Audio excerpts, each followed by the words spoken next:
ماشون.g تقدیم میکند.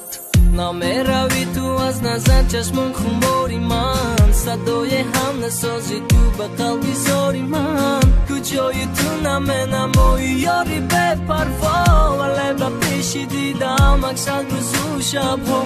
بگو که تو بکایی منم در جستجوی تو، بگو که تو کجا باشم با گفتگوی تو.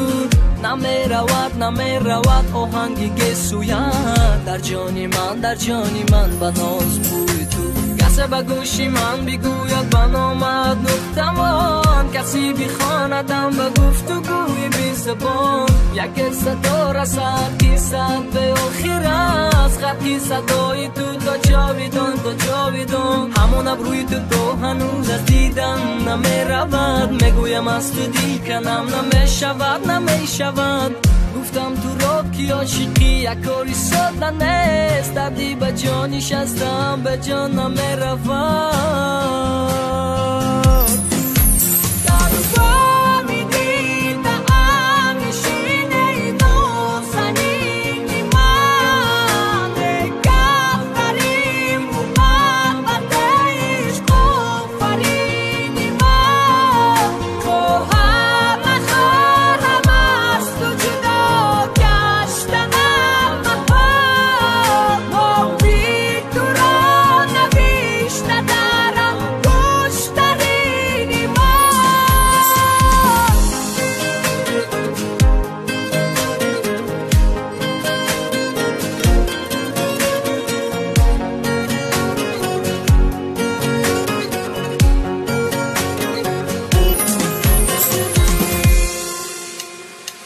موجی دریا میزند خود رو به ساحل هر دم، به گردابش میکشد زندگی رو هر قدم.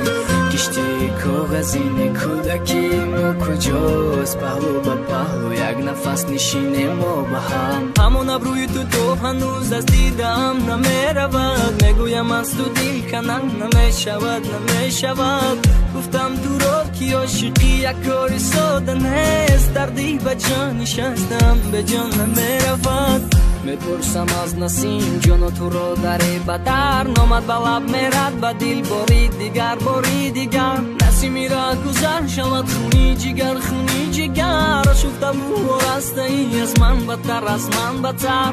من از سر نوشتی خود شکوه ندارم، اگر دم دلم را در کفت گذارم.